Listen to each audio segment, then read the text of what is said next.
Hello, hello, hello, adorable beings. Hopefully you can hear me. Say so if you can. This is my first live stream ever. I'm nervous as hell. I don't know how it'll go, but we'll find out. If you can hear my voice, if I'm audible to all, feel free to say so in the chat. Excellent. I'm glad you can hear me. What is this about? Somebody asked.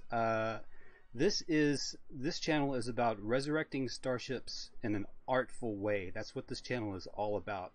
And I've got several friends in the community that do super chats. So this is what I'm going to try. There's a lot of people like Lore Reloaded and others that do super chats. So I thought I would give it a try. Okay, I'm going to cut off this music for now. I don't think it's necessary. But we're just going to talk about ships. We're going to talk about hopefully the spirit of ships. I'm going to change my image. Hopefully that'll work.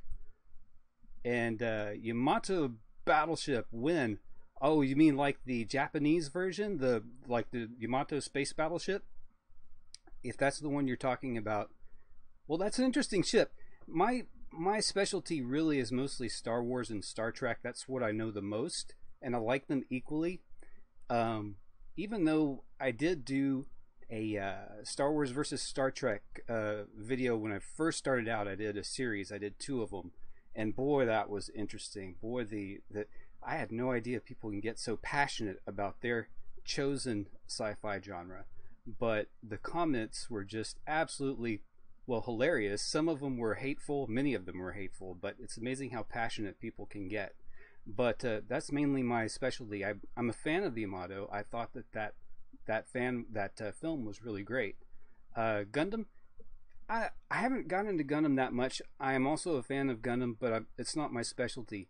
People ask me about other sci-fi genres like I get asked about Halo a lot, and I get asked about Warhammer a lot. I get asked I eventually will need to educate myself about things like Halo and Warhammer, but I don't know a lot about them. I mean, I know mostly Star Wars and Star Trek, and that's my thing.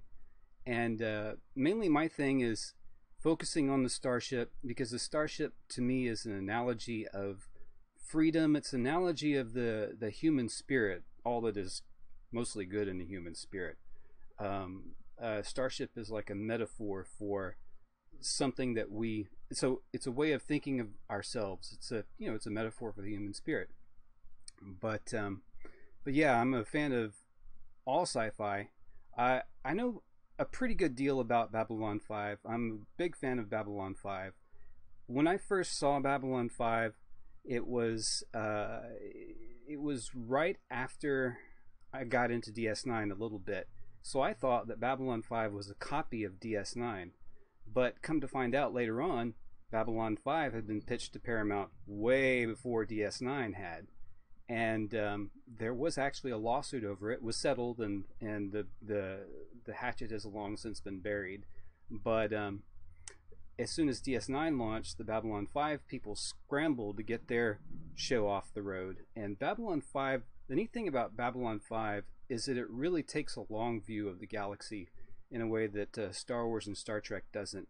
Like the Vorlons and the Shadows, them being really millions of years ahead of us as far as their civilization goes, and they've evolved to a point where they're nothing like most other species in the galaxy.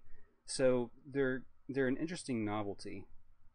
But anyway, so welcome those of you who are just chiming in. This is the first resurrected super chat I've ever done, and we'll see how it goes. I'm new to talking off the cuff. The topic, pretty much just more or less anything right now. I think eventually I'm going to talk about some of the ships that I would like to do CG animations of and do. And I've compiled a bunch of pictures and schematics of those ships that we can go over in a bit. I kind of just want to see how many people are going to come in and talk, and then we'll go from there. But yeah, the topic is more or less anything you want. I'd love to interact with you guys and answer any questions you might have. But anyway, tell you what, we'll just do this. We'll dive into what I want to see. Now, you guys know I've already done a lot of Star Trek stuff and resurrected those you know, Star Trek ships from the FASA games and other games, etc. But I would like to do a lot of stuff. I've got a whole queue of stuff in my brain that I want to do, and we'll just dive into that since that's as good a topic as any. So that's what we'll do. Here, let me go to something. Now we'll start simple. We'll start with Federation ships and go from there. Let me know if you guys see the image of the Durf class ship on the streams. Do I ever play the Thrawn's Revenge mod? Yeah, thanks Trippy, I really appreciate it. Have I ever played the Thrawn's Revenge mod of EAW Empire at War? Not yet. There is actually a Thrawn's Revenge mod of Sins of a Solar Empire, which I've played and I enjoy. I need to play the Thrawn's Revenge mod. As you know, I'm a huge Thrawn fan. But anyway, yeah, Trippy the Trip. This is a Durf class, and nobody cares about this ship. Nobody cares about this ship right here because it has virtually no weapons. It has virtually no fighting capability. Nobody's ever heard of it, but you know what it can do? It can deploy interstellar warp buoys. Can you imagine how important that would be? Basically, this thing is it's a buoy tender. It goes around and deploys buoys. But can you imagine it's hard enough to navigate on the open ocean? Imagine navigating through interstellar space where you have only subspace signals, certainly not radio, but if you didn't have subspace and some way of charting where you are, it's going to be really easy to get lost. Once you get something like, you know, 60 light years away from your home system, the light that you see from that system is going to be 60 years old. So the best way to do that is to have a ship specifically designed to put warp buoys all throughout, etc. So this is a ship I'd love to animate and go from there. That's right, you've got to have the Durf or you can't really navigate space. Okay, let's go to another one. Now this is the fastest stuff. I've got a lot of fastest stuff. I will be getting into some Star Wars stuff later, but now this one, also something else that isn't a warship. This came out in the Starfleet Officers Manual way back in the day. This was the fastest Starfleet Officers Manual that actually got the FASA Corp shut down, because when the Next Generation came along, they saw a lot of the stuff that the FASA Gaming Corp was doing, and they were like, "Oh no, this isn't that good. This is going in a direction that we don't want." So they shut it down. But they did put a really interesting ship that I think Gene Roddenberry would have really liked, and that's the Mbinga. And I like the ship not even so much that it's a hospital ship; it's the design. There's something about the warp nacelles, especially from the side profile, that looks really, really interesting. Yeah, that's from the Next Generation Officers Manual. There's a lot of duds in there. There's a lot of duds in that manual, but there's a lot of ships that have disproportionate designs, etc. But this one's pretty. Yes, Mbinga was also the Vulcan doctor, the secondary Vulcan doctor in the original series. That's correct. Okay, we'll go to another one that I really want to do. Remora. Okay, this is another single nacelle design, kind of like the Larson class. It's called the Remora after kind of like the sting. Well, a Remora is actually a fish that swims with sharks and cleans up their droppings and their leftovers, their scraps. But a Remora is a fish, and from the top down, it looks a lot like this thing. This is actually an escort. It's pretty weak. And even though it is just an escort, it seems to be a little bit too large to be an escort.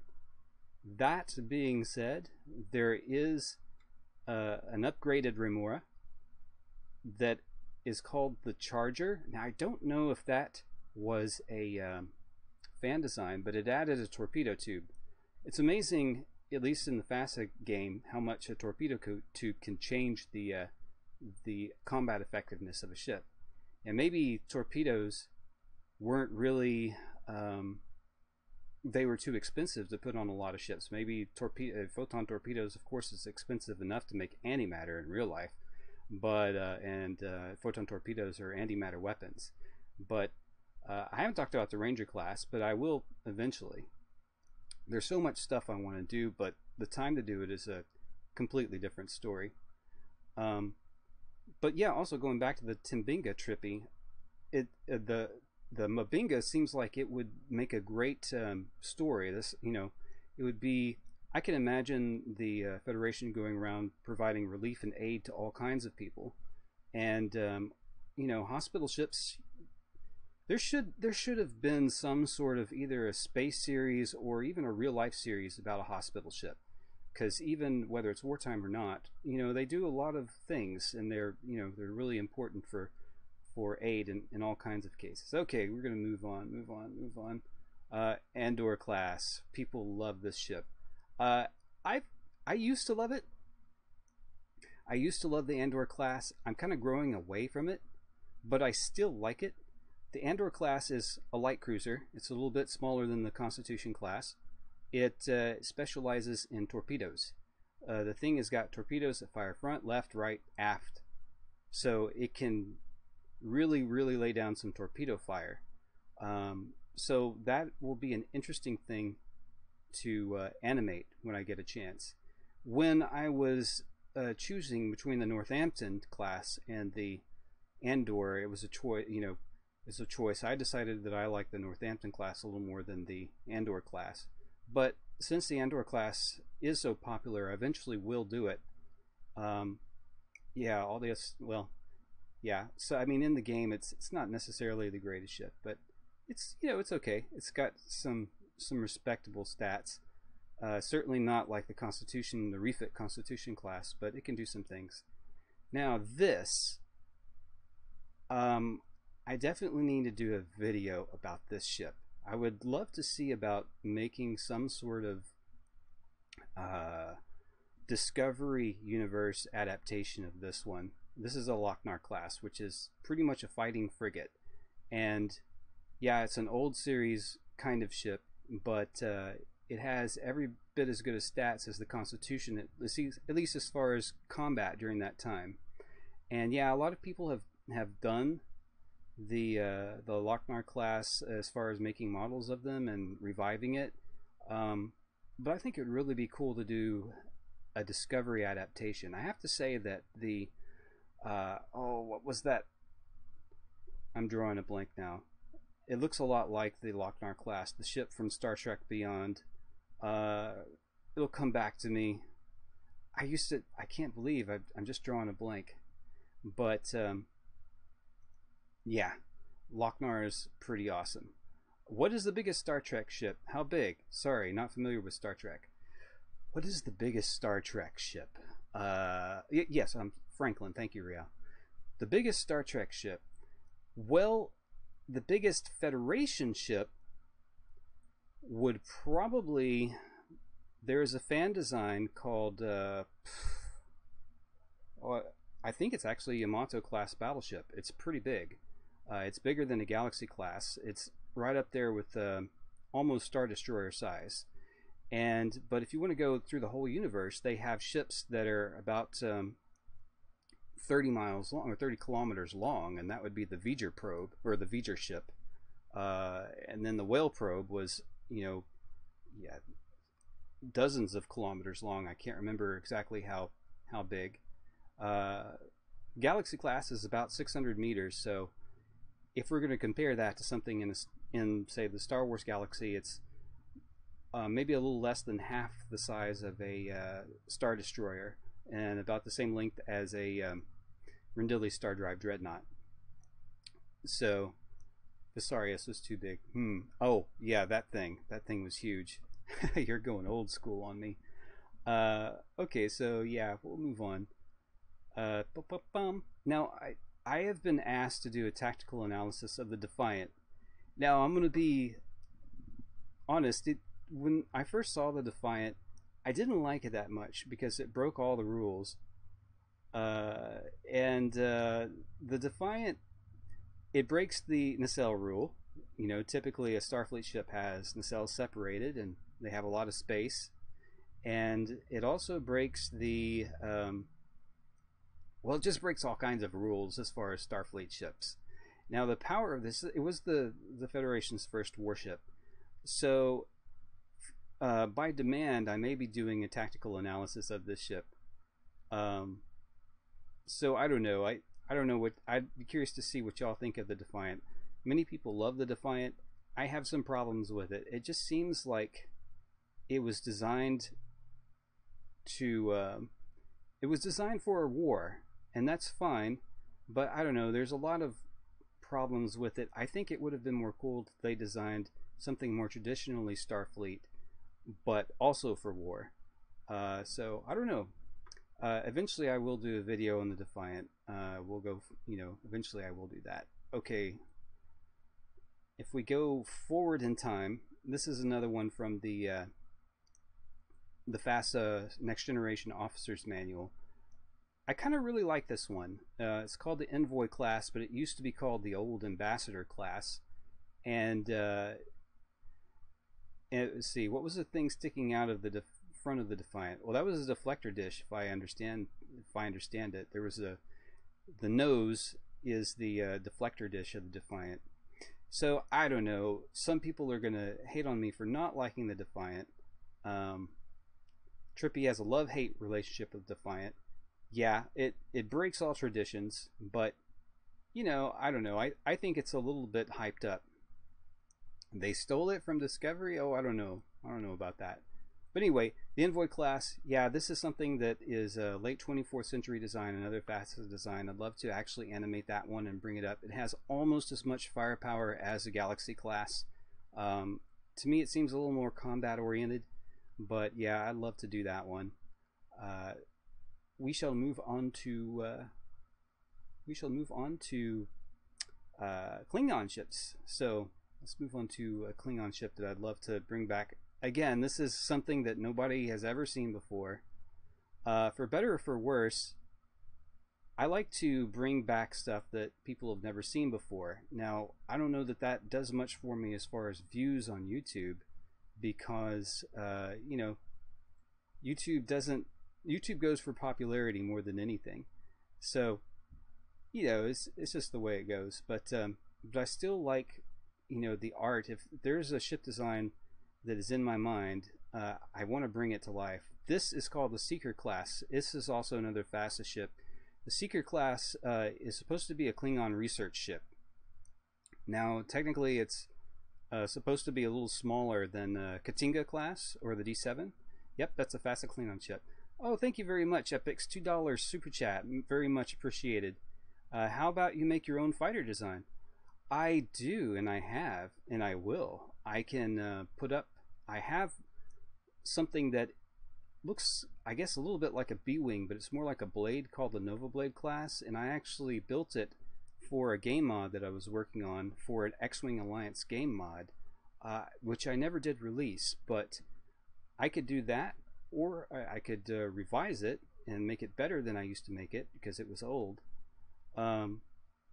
Somebody said, let's see, Max Rutter says, I never thought fighters fit into Star Trek. Star Trek weaponry is powerful and accurate, so they wouldn't last long. Well, that is pretty much true. Fighters don't, I'd say they're much less effective in Star Trek than they would be in the Star Wars universe, because Star Wars weapons have a little bit of trouble tracking a lot of fighters. For whatever reason, I guess they're plasma and projectile based. They don't quite have the range or the accuracy. So, for that reason, Star Wars fighters are much more effective. I used to do quite a few mods, Alphamar. Max, that's true unless you're playing Stowe, in which case, oh, Max, okay. I have my Eve name in Eve Online is called Max Lucas, so for a minute I thought you were talking to me. Anyway, so this is an obscure ship nobody cares about, but I would love to see it. The L6 Defender is a frigate. It's a Klingon frigate, also in the same era. The L6 Defender was supposedly something that was prominent during the 4 Years' War with the Federation. This is pre-old series Star Trek we're talking about. This would have happened during the Discovery era. I think this thing is badass looking, and I would love to redo it. But anyway, we'll move on. Moving on. Who knows this one? This is the White Wind class Romulan destroyer, kind of along the lines of the Winged Defender I just did. Not quite as powerful. Max Lucas is not my Eve name. Oh, my Eve name is Maximilian Bonaparte. Yes, the bombastic Maximilian Bonaparte, Scourge of Lowsec. Yeah, not really. I'm taking a break from Eve because it is not a stress-free game. I'll come back to playing it soon, though. The White Wind, yes, it is the White Wind, and it is a cruiser. That's right.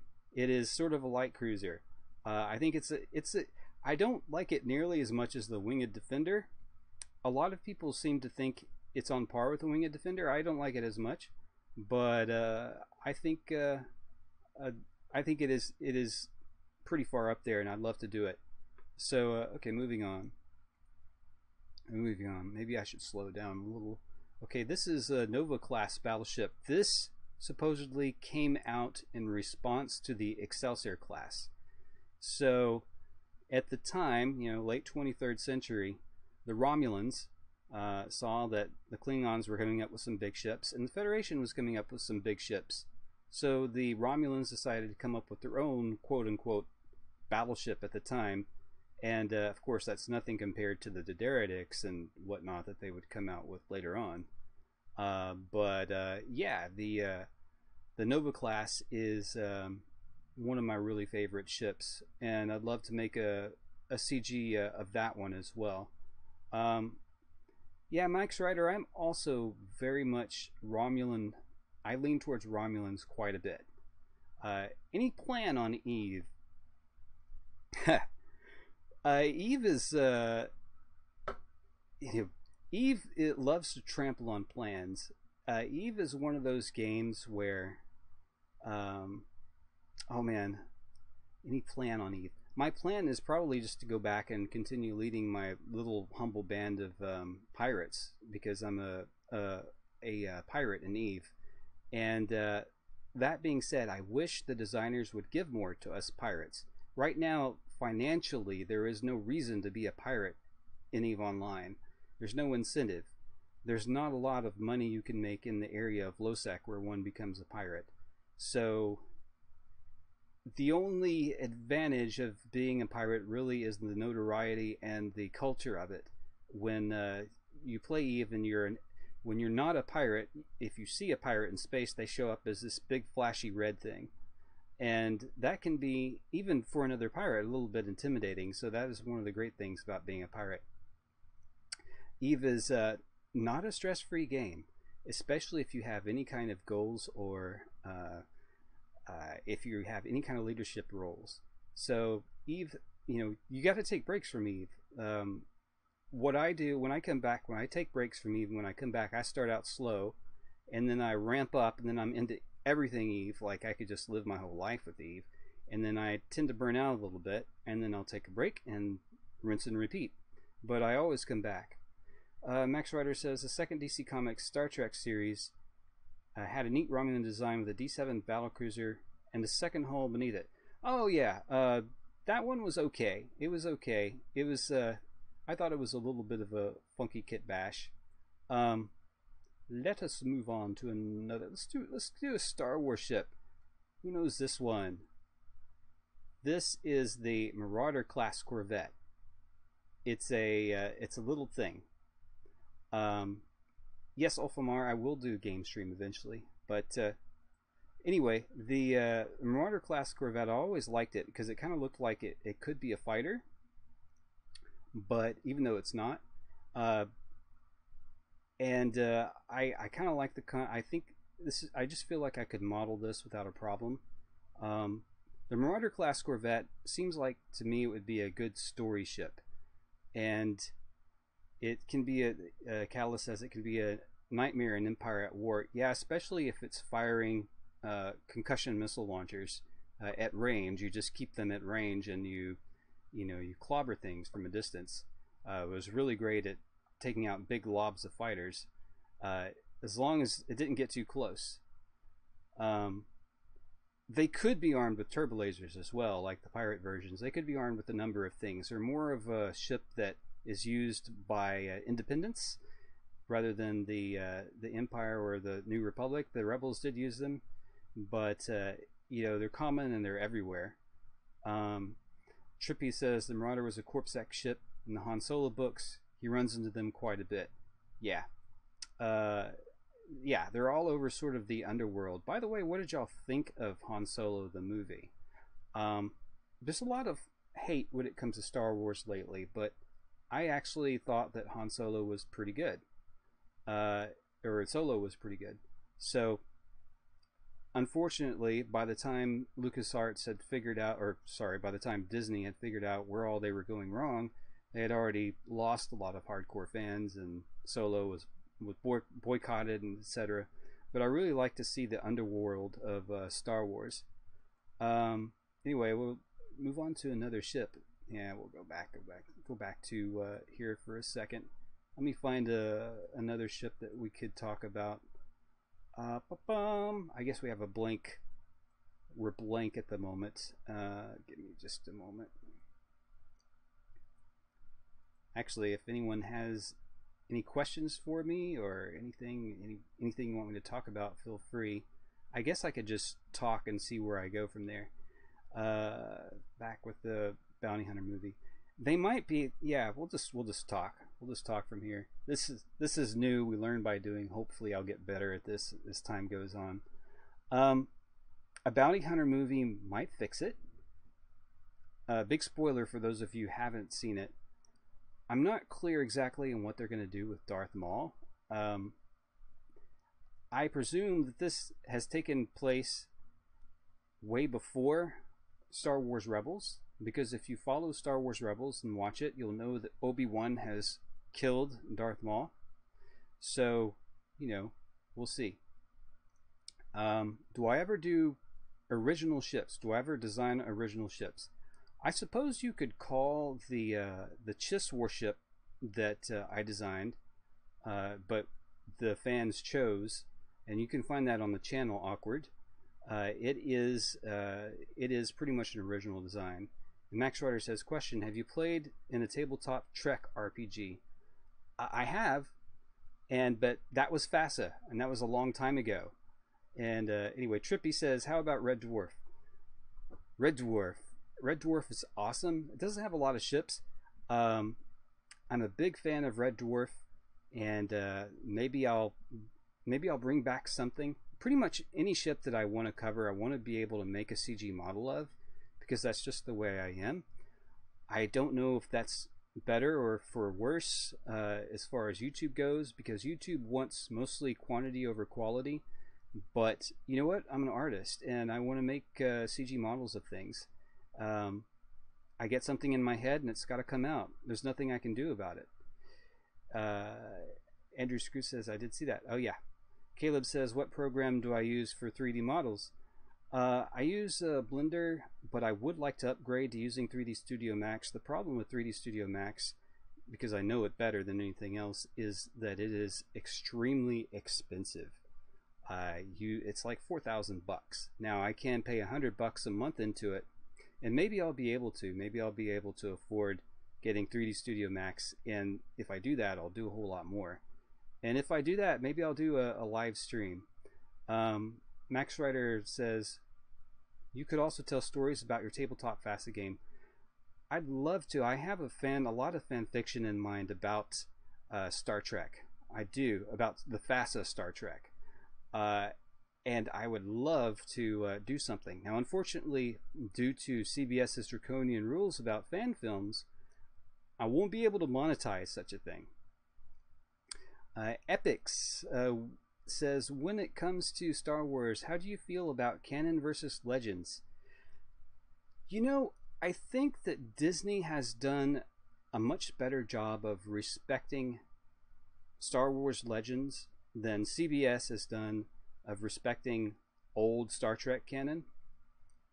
And a lot of that is attributed to Star Wars Rebels and David Filoni and bringing back Thrawn and all of that stuff. I think that Disney is doing a better job. I think the canon, the legend stuff in Star Wars is still very relevant, and I think they should continue to draw from a lot of that content. I'm not a big fan of the Yuzon Vong thing. I think the whole Yuzon Vong story arc was almost like a distraction, and I don't know. It was okay. But other than that, I really love most of Star Wars Legends content. Alphamar asks, how long does it take to make one? I presume you mean a model. Depends on how much detail I put into it. Fighters don't take as long as bigger ships. Like the Winged Defender, I love that ship. So I put at least a month into that one. And I do a lot. I mean, I really, really, really put my heart into it. So that took a while. These things take a while. Sometimes I feel like I can cut corners and just get something out. Sometimes I don't want to cut corners at all. I really want to take some time. Lucas Clark says, you should set up a Star Wars or Star Trek RPG Discord server, and I think that could be really good fun. I've thought about that, Lucas. I've thought about actually doing some sort of roleplay, with fans, etc. We'll see. I've been trying to get in my mind how that would work and whether it's worth my time, but we'll see. Rab Adler says, how about the Klingon Academy game Dreadnoughts? They were boss. The Klingon Academy and Starfleet Command actually shared. That was when Interplay had the Star Trek license as far as gaming. So they shared a lot of Star Trek designs. And those Star Trek designs were pretty boss. A lot of the Klingon ships in Klingon Academy and Starfleet Command were a little bit too blocky and straight-edged for me. I think they should have had a little bit more of an organic thing, but the reason they did that was, at the time the technology couldn't support very high poly models. So they had to make things that were more straight-edge, and they would be more performance-oriented. Thrawn1 says, I know this is odd, but do you think I will do land vehicles like cars kit in helicopters like... Oh! Helicopters like Airwolf. Airwolf, wait. Do-do-do-do, do-do-do-do-do. Is that Airwolf? Or is that Knight Rider? Anyway, who knows? That wouldn't exactly be Starship, so that would be out of my niche. But I am a fan of a lot of vehicles, including Airwolf and including submarines. I mean, there's a lot of vehicles in gaming and whatnot that I'm a big fan of.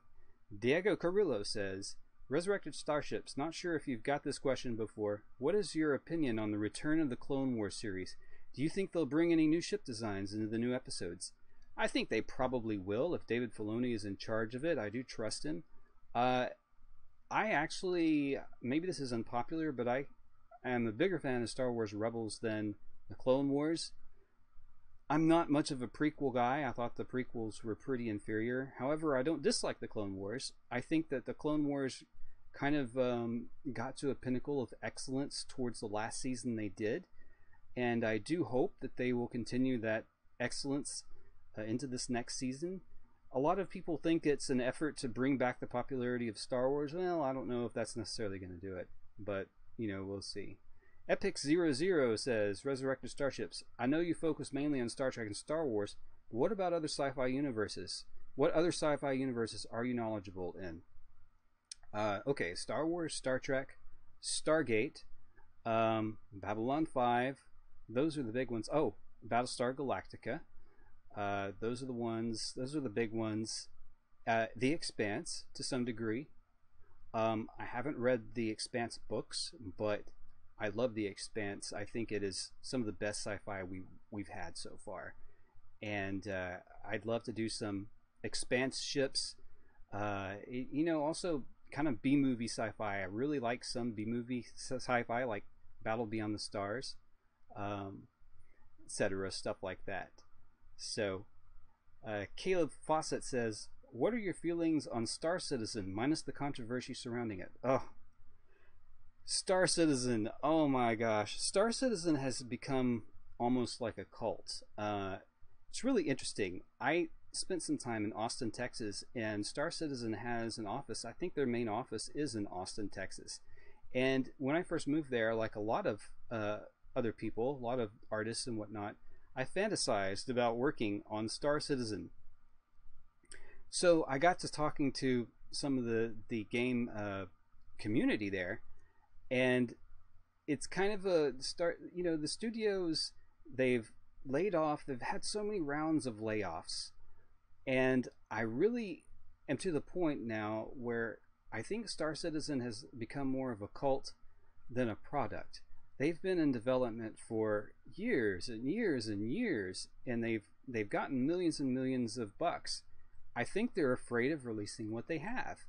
I can understand that as an artist and kind of as a perfectionist sometimes. You just gotta you're sometimes hesitant to show your work, but sometimes you just gotta let it go, and put it out there. And either it's good or it's not. You know, we learn by doing. Diego Carrilla, do you think a dark future like The Expanse is possible in our future? If so, any cautions?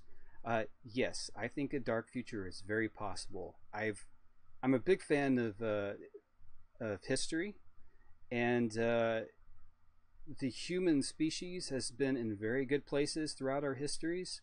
Say the pikes, say at the peaks of the Chinese, you know, some of the Chinese civilizations like the Han Dynasty, people had it pretty good. The Romans at their peak were, you know, in pretty good shape, but eventually it falls. Now, granted, we're at another place now where we have technology and everything, but I have more of a dark view of human nature than I used to when I was a kid. And I believe that people are capable of doing really terrible things, and people in positions of power will abuse that power all the time. And so, yes, people are dark. Now, we will expand, we'll get out into space and the deep ocean soon. What people will do with that power, we've got to be cautious, you know. All right, so who else has something? Let me go back up a little bit if possible and see what other questions. Hopefully I haven't missed any questions. Max Ryder says, I saw Titan A years ago. Remember it being interesting and a little disturbing. Titan A was a great animated movie. It was very creative. I got some inspiration from it creatively. And it was dark. It was pretty cool, but it was dark. Yeah, Awkward says people are still the same as they've always been. Are still. See, I used to believe that I still think that Star Trek's optimism is valid, and we should shoot for that kind of optimism. But you know, people have been more or less the same for about 100,000 years, and it's probably going to take another 100,000 years for us to evolve beyond certain petties, unless we come to a point where we're facing extinction, or we come to a so-called come to Jesus moment. You know, I think human nature is pretty much going to go on. The technology will continue to improve, and hopefully that will cause a slow change towards something more positive. But you know, I think that human nature is unfortunately unchanging at the moment. And then Diego Carrilla says, oh, resurrected starships, what's your opinion on the Halo universe starship designs? Oh man, I wish I could tell you what my opinion was on Halo universe, but unfortunately I don't know anything about the Halo ships at all. I could tell you about Babylon 5, I could tell you about anything on Star Trek. I know it backwards and forwards, and Star Wars pretty well. Halo I don't know very well yet, and I never got into console games as much as PC games, so that's one reason why I haven't really looked at Halo very much. So we'll go, you know, so that's just kind of the way it is. Favorite B5 ship? I really like the Earth Force destroyers a lot. I like how they. I know this sounds a little weird, but there's a lot of good B5 ships. But I like, even though they're blocky and they're big and they're ugly, they have the rotating thing in the middle to generate gravity. I like them because they're imposing. I kind of like the Vorlon ships, the big Vorlon battleships. Shadow ships are interesting. There aren't any Babylon 5 ships that are particularly bad, and things like that. Have I played Mass Effect? No, that's another one I haven't played. I really need to. I think Mass Effect will be my next thing I need to get into, so that I can learn about the Reapers, and I understand Mass Effect has a really good story, and I would really like to get into Mass Effect and learn a little bit more about it. So that'll probably be my next thing. Uh, I should get into Warhammer as well and learn a little bit more about the Warhammer universe and go from there. Uh, Alpha Mar says it would be interesting if EA do a Mass Effect prequel game like the races that came before the Protheans. Yes. Thrawn1 says, have you played the old Star Wars games? TIE Fighter, of course. I am a big fan of TIE Fighter, X-Wing, X-Wing Alliance. I actually used to make missions for them a long time ago, and since I like pirates, I made it about a pirate group. There was a campaign that I made called Dark Cat Pirates, and I have no idea whether it's floating around the internet still or not, but I really loved X-Wing Alliance. I think X-Wing Alliance and TIE Fighter are probably the most effective at demonstrating good Star Wars tactics. It's the most effective a platform, in my opinion. So, the Star Wars, those games, the way the combat is oriented is really, really a great rendition of Star Wars tactics. And do you have any familiarity with the series Leansman, Zeely Sequence, and Manifold? Catalyst asks. No, I do not.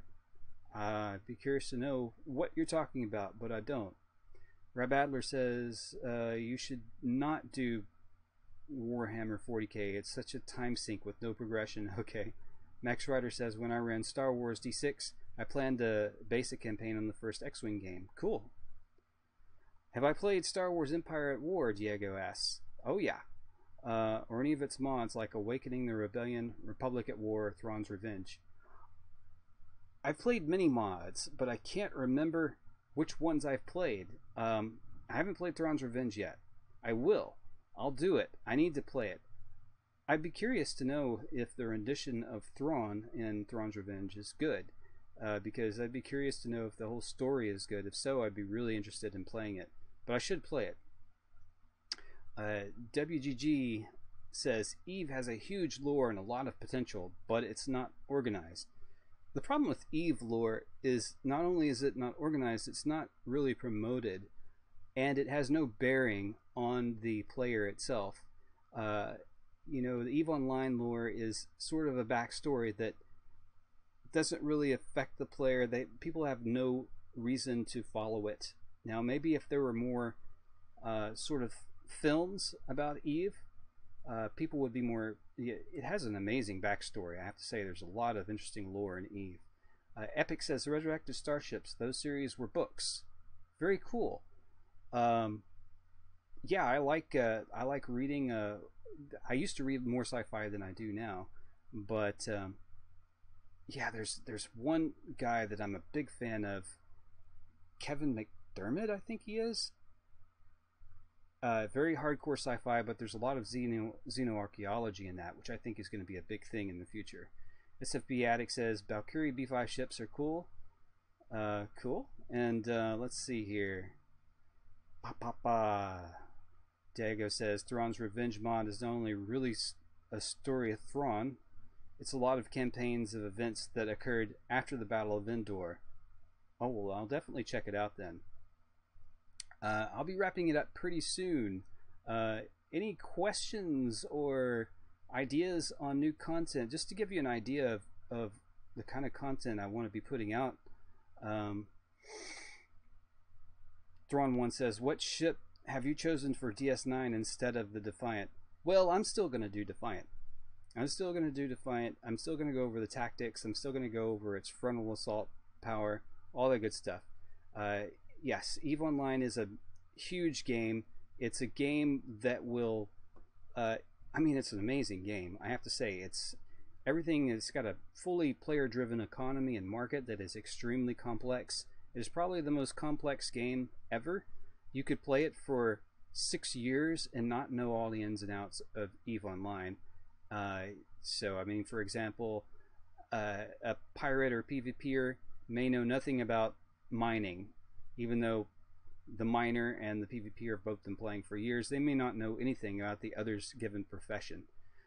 What about ships that I don't like? Epic's ass. I honestly still have a problem with the Discovery itself. The Discovery, I don't hate it, but it looks too much like a Star Wars ship with a saucer on it. So that's a ship that I dislike, but I don't hate it. It grew on me a little bit towards the end of season 1, but I still don't like the Discovery very much. The Starship, what is my opinion of the Starship Trooper movie and universe? Interesting. I like the universe. It's okay. You know who did a better job of doing Starship Troopers? An author by the name of John Steakley did a novel called Armor. And it is gritty, it's dark, but oh man, it is such a good novel. Unfortunately, he passed away. It was one of the first science fiction novels I read when I was a teenager, and all that kind of stuff. So it's really interesting. It's, you know, he takes on these troopers get in this powered armor that is badass, and it's kind of like the Martian armor you see on Expanse, but much more powerful. And they have to fight these things called ants, which have kind of invaded the universe anyway. Alpha Marge Otilis asks, any chance you'll do anime sci-fis in the future? Yeah, probably not that much of a chance. I think I like some anime, but I think I don't know, it just doesn't seem to be my style. Okay, well, I'm going to be wrapping it up pretty soon. I think as far as YouTube content goes, I'll be doing a battle breakdown of Balance of Terror. You know, how it mirrors submarine warfare. It very much mirrored submarine warfare. In fact, if nothing else, it was a pretty close copy, if not just inspiration, from the late 1950s movie The Enemy Below. And so I will be doing a battle breakdown of that. Diego, I use Blender, and I pretty much learned to model on my own with a lot of online tutorials and a few tricks from others. I first learned in Rhino 3D, and then I did learn 3D Studio Max. And Epix, thank you, $2, much appreciated. Yeah, I'll definitely do some B5 in the future. And EVE Online capital ship classes, perhaps I might do that. Another piece of content that I'd really like to do on YouTube, and actually show maybe a cutaway or the deck layout, and that is why the size of the Enterprise does not need to be fracked with. Like, I've often heard the argument that the Enterprise is actually too small of a ship. The original Enterprise is too small of a ship at about 300 meters to do what it's supposed to do. That it's not going to be able to hold a crew of 430 or something at that size. Well, I disagree. If you do the math, if you do the area and you do the calculations, there is plenty of room in those ships to have a crew of well over 400. And so yeah, I'm definitely going to do that. And then after that, I really do need to do some more Star Wars technology, such as how ion weapons work and how ion drives work. And I mustn't forget the Chiss warship that I'm working on, because everybody voted on that design for me to have it out. So I'm definitely going to do that. It'll take a little longer. I don't want to cut corners on that. I want to make a good Chiss ship model. And so that's what I have planned. All right. So in about 1 minute, I'm going to be signing off. Any last questions before I sign off? You have about 1 minute. I think I'll probably turn the music back on. Whoa. Let's go back to the beginning. All right. Yeah, I'll eventually do another super chat. Perhaps when I get more subscribers, I'll get more live streams. And do I think the Dominion from Star Trek could beat the Borg? Ooh, that's a hard one. At first I'd say probably not. The Borg would adapt and probably kick the Dominion's butt. But it depends on how many cubes they send. Any plans for ship versus videos? Oh yes, I'm going to be doing some Star Trek versus Star Wars, individual ship versus videos, Star Trek versus EVE Online eventually, and all kinds of stuff. Well, everyone, with that, I think I'm going to go. I will see you later, and thanks. I think I'm going to go windsurfing. I'll see you later, and thanks for attending.